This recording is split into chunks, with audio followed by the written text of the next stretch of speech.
Empathy in Eternity is a multi-layered story driven by the grapple that we all face with time. My father's years as a World War II evacuee and how they informed his identity as a child and throughout his life, my own journey through loss in the decade after his death and the passing of the torch across generations. The story melds prose, poetry, archive, and interview into a poignant search for hope and understanding. And in telling this story, we worked closely with key stakeholders such as churches, independent shops, pubs and museums in local communities. And the film is equally a result of and celebration of these individuals and places that we must respect, protect, and cherish in an ever-changing world. I wrote Empathy in Eternity, which is my debut film, whilst living up north and being out of work due to depression. The quest to tell this lost story was a lifeline. Me and my brother Leo went on a pilgrimage to the area where our father was evacuated in 2022. And my research into my father's experiences deepened from there. We shot the film at the end of July into the beginning of August 2023 and finished post-production in June 2024. I have always bound myself to my father's legacy and what it means to me: poetry, emotional power, and history. I know how proud he would have been that I've helped to eternalize this story, and my hope is that others, particularly the younger generation, may become more interested in forms of salvage, gently encouraging the same archivist mentality that I've inherited and treasure. It's these threads of reverence for history and the need for its preservation that help to explain the survival of LCT 7074. George Evans's activism and archivism forms a key part of the ship's history. After acquiring it from a group of navvies called the Master Mariners, who had used the boat as a meeting house from 1946, from around 1968 he co-ran the boat with partner Colin Pears as a nightclub called Landfall. He wrote a book on the ship's history in 1972, which we have here with us today, and shepherded its remooring from Albert Dock to Collingwood Dock in Bootle before eventually selling on his share to Colin and moving on to new ventures. LCT 7074's rebirth is a fantastic and fascinating demonstration of the changing functionality of objects over time. My siblings from my father's first marriage grew up on and around the ship. In the 2022 article for the Liverpool Echo, my half-sister Freya tells her landfall story. It was like a giant kid's den. Apart from things like carpet and seating, everything was made of metal. I loved the disco dance floor that lit up from underneath with the coloured squares, 70s style. Behind the bar was a broken windscreen glass and coloured perspex map of the world that George made himself, and the noise when you used to run, how your feet would clang on it. It used to smell of engine grease, stale beer, and stale bread rolls. My half-brother Leif related in a family interview that we did here in 2022 how George went to great expense to assess and try to ensure the longevity of the ship, hiring metallurgists to investigate the condition of the hull beyond business and into passion and preservation. This museum and those who work to restore the boat to its wartime condition also form a vital part of this incredible story of survival against the tides of time. As a teenager, I distinctly remember my father lamenting the impending sinking of the Landfall into Birkenhead Dock. The Warship Preservation Trust in Birkenhead, which had acquired the ship in the 90s, had been liquidated, and as such, the ship was in peril.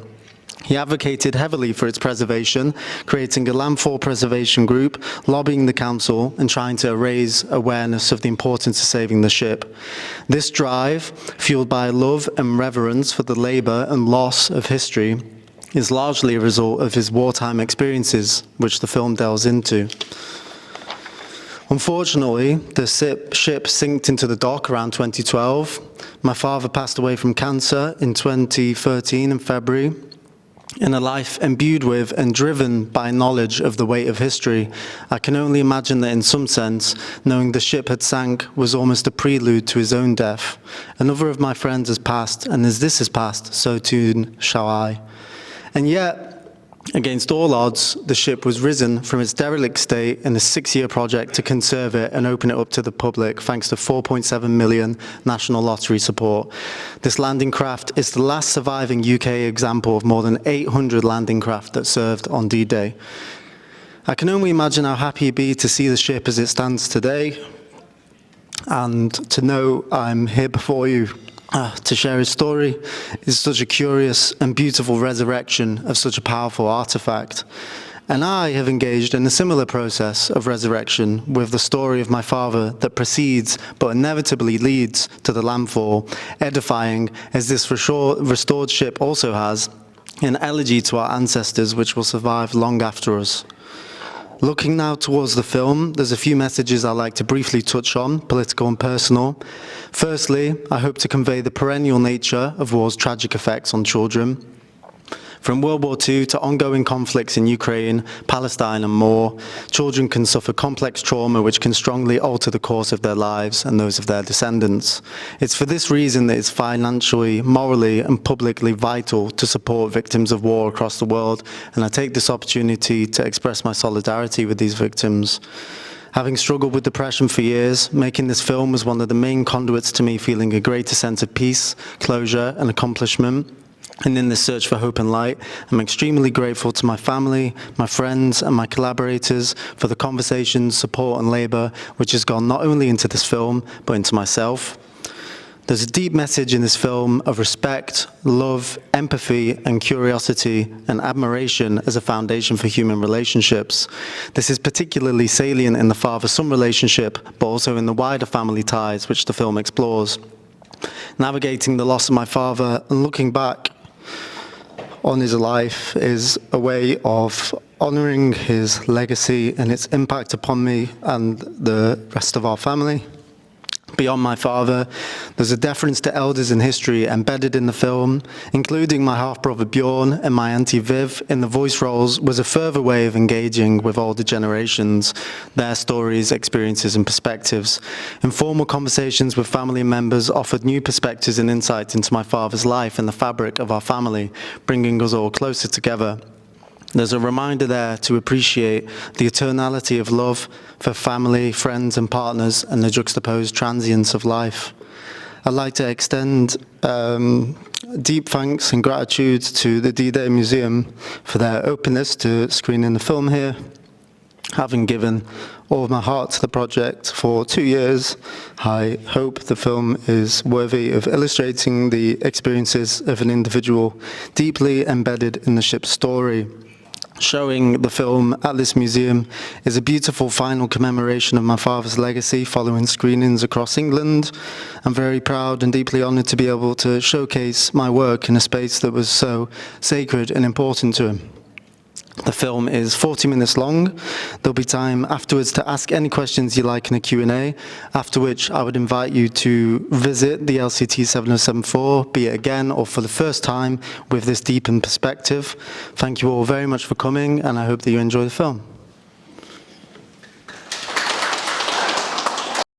To ask anything that you'd like to chat about, we can go through, or I've also brought an exhibition as well, so there's a bit of a chance to look through some of the stuff that's mentioned in the film and some other things as well. But yeah, there's a microphone as well that we can pass around. But yeah, is there anything that anyone would like to ask or talk about?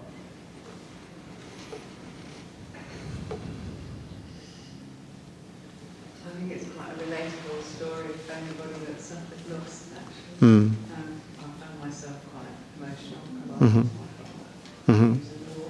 Yeah.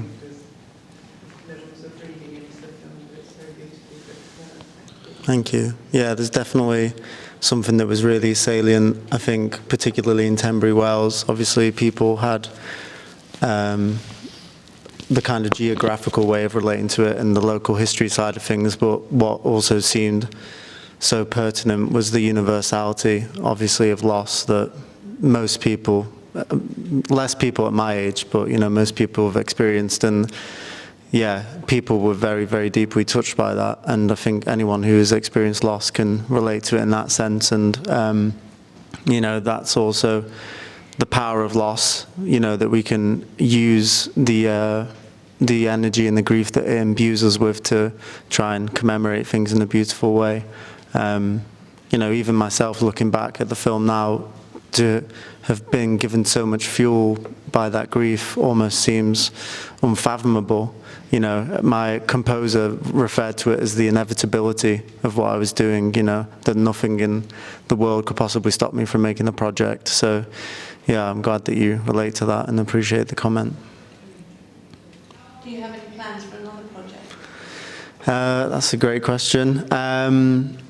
This was a pretty major project that took me 2 years, and I've been working part-time the whole time so that I can kind of have enough space for it. In the kind of immediate future, I do have some smaller projects. The song that was in the credits was a song that I've done, for example, so I do music as well. So looking to do a little bit more music, maybe another album, and I also have my first self-published poetry zine that I've done recently, which is going to be coming out soon. So kind of smaller scale as this gradually kind of wraps up. I've done screenings of this film around the country, and now it's mostly just applying for film festivals and stuff. So whilst the project will kind of tick over in a way, I'll just be looking at doing slightly smaller scale things. Because it's just an incredible amount of labor, and obviously none of it was paid. All the people who participated were volunteers as well.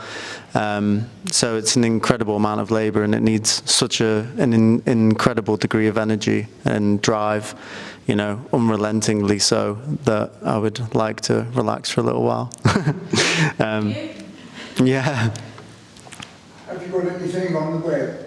On the web, yeah. So there's quite a big capsule that I've kind of done related to the film. All of the original recollections of my father are actually from his website. So, the early kind of internet archive was a foundational element of how I put the story together. And I feel like it's really important to match that in my own project. As such, the capsule includes an interview with the composer, Juliet Merchant. It involves the introduction and the Q&As that I've done in London, and also in Tenbury Wells, where I screened the film, where my father was evacuated. And it also involves a kind of return video about the kind of behind the scenes of us all going back to Tenbury Wells a year later and the experience of that. And I also have an exhibition video, the kind of full exhibition when it was set up in London. So quite a few things. And obviously the D-Day Museum also interviewed our family in 2022. So that's kind of part of the capsule as well. So quite a few things online as well as the film itself. And I feel like, although that's obviously been a lot of extra work on top of it, that's, for anyone who potentially may follow in my footsteps in the future as I've followed my father's, to form a kind of path that they can tread and find their own interests and angles and perspectives and closure, perhaps. Yeah? I mean, the film's beautiful, very touching. What is your background when you came to make films? Because that's quite a thing to put a film together. Yeah. So, professionally. Thank you. I have absolutely no background in film at all. I studied French and Russian at university, so linguist, and that's kind of what all my work revolved around, and now is in travel sector. However, not long after my father died was kind of when I got into writing poetry, and I think that the kind of poetic kinesis which is in there, that's where that comes from. And really, after I first went there on the pilgrimage with my brother, my idea was that I would make some sort of long epic poem or something like that, and I did write that. But really what it is, it's the visual beauty of the area, the incredibly striking sense of just almost, otherworldly beauty that really struck me and eventually led me to a realization that I had to make a film, which was quite a problematic realization because I'd never used a digital camera in my life. No experience, no background, no money really either. And just wondering how can I possibly do this, But I managed to gather around the team and then, wrote the script. And obviously that was facilitated by the fact that I was using my father's recollections unchanged. Not a word is changed in them. So it is very much a co-writing process. So that made it easier.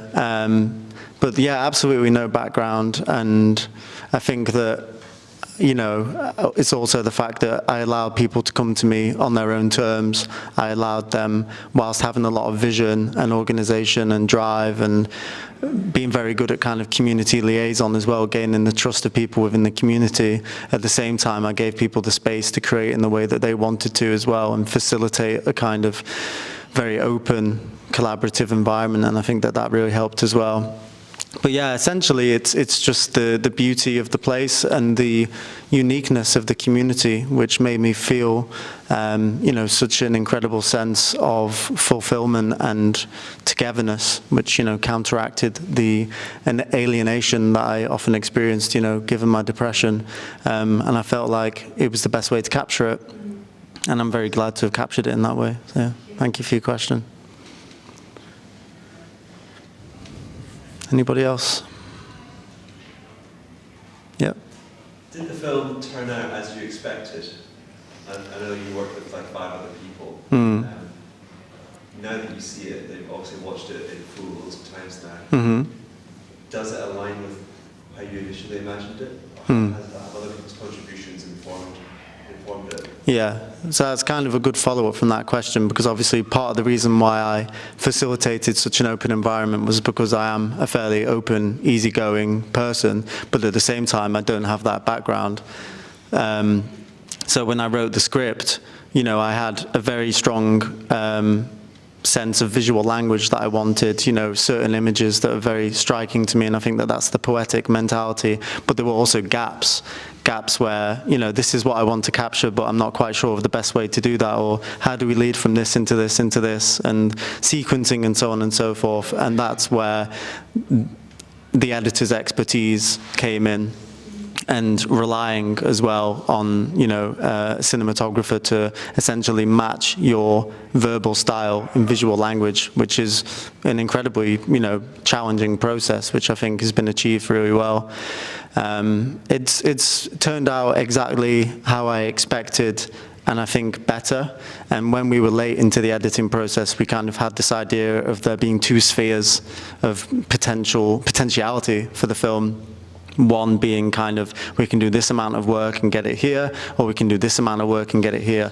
And we managed to get it to that higher echelon. I suppose if we're talking about expectations, I was driven by that inevitability that I mentioned, and as such, the film has completely turned out how I expected, and I've fulfilled the most important metric, which was doing right by my father's story. And that's all that mattered to me, but to also have matched the goals that I set for myself, for example, to show it here, to show it in London, to show it at home. All those things are incredible bonuses as well. And it's strange, I think, because when you have that kind of indomitable drive, there is a sense of expectation that if you keep pushing and pushing and pushing and pushing and completely believing in the righteousness of what you're doing, it is inevitable that things will fall into place. And I think that almost makes it difficult when those things happen, because your sense of expectation has been fulfilled, and it's almost anticlimactic in some senses. And that's a difficult thing to contend with, the closure and the overexposure. But ultimately, everything has turned out exactly as I expected and wanted, allowing for the gaps in my own knowledge and vision, which have been very well married, matched, and completed by my collaborators. So I'm very happy with how it's turned out, and very happy to close the circle here, so to speak.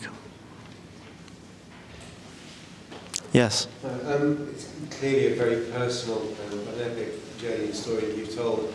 I'm just curious if you had any sort of, what's the feedback, how was it received by your father's peers who also went through sort of similar journeys? Yeah, so it was predominantly in Tenbury where we encountered members of the community who had direct experiences of, wartime evacuation to the area. And there was one particular person who read a letter from a lady in the 90s who had been evacuated and had actually gone through a very similar experience of, not being the most attractive of children and being the last one to be selected as well, and going through a very similar experience to my father. And this lady was incredibly emotional as she read this and gave me the letter.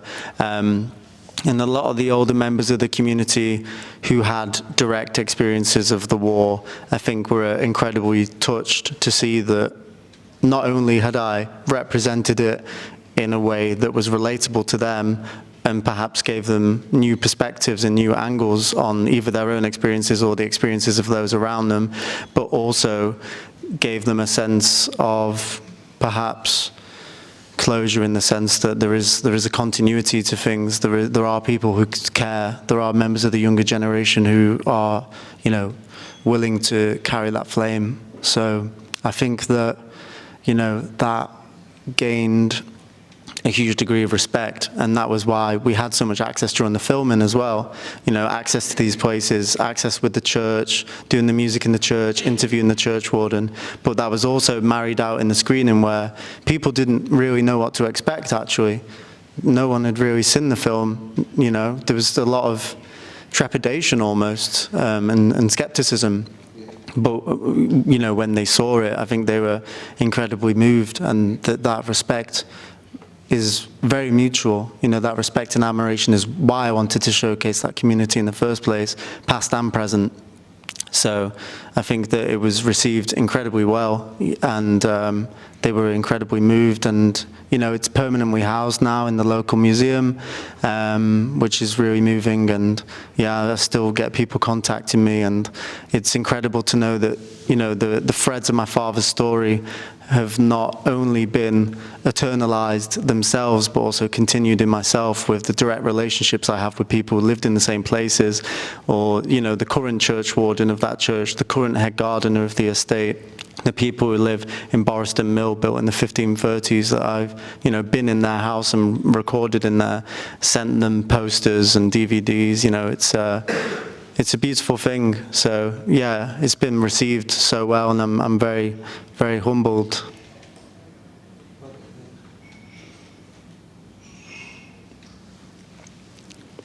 I think this will be a catalyst for loads more. I think you've got lots of stories. Yeah. I think because you have shown the empathy, it's so relatable. I think you'll be in a great position to not only tell your own stories, but tell other people's stories. Thank you. Yeah, that was what me and Ollie were talking about yesterday in the Portsmouth Irish Society after a few Guinnesses. So there's part of me that doesn't want to do this again at all, but there's another part of me blocking out the trauma and the difficulty and just being like, let's make another documentary. So there's definitely potential for that, and I've built, a good team, and it would be contingent on getting funding. It was also really difficult financially to make this happen. It required a lot of sacrifice and effort. But I appreciate that comment, and I'm very cognizant of it as well. And I think it's really important to document these individuals, these communities, and these stories which would otherwise be lost. So I am very open to the possibility of more kind of documentarian work, and I hope to have more opportunities. Yeah, that's the hope. That's the hope. Got into my first festival the other day as well, so hoping to get into some more of them, and obviously that would help with like the portfolio side of things. So we'll see what happens. We'll see what happens. Cameron, thank you so much. It's been a real pleasure to show the film here, not only because it's obviously a very beautiful film, but there's strong connections and George's involvement in the history of Landcraft Tank 7074, which is absolutely fundamental in its history. So thank you again for coming down from all the way from London to show us. I'm sure if you have any questions, Cameron will be happy to answer them. There is a display, some stunning, beautiful photographs at the back there, and his book. And for anyone who'd like to visit the Landcraft, who hasn't yet got a ticket, please come and see me, and I can give you your ticket to go and explore Landcraft. And you'll see not only history of the craft during the Second World War, but you'll see photographs from its time as landfall in the 60s as well, which are quite special. So, thank you once again. Thank you, Catherine. Thank you.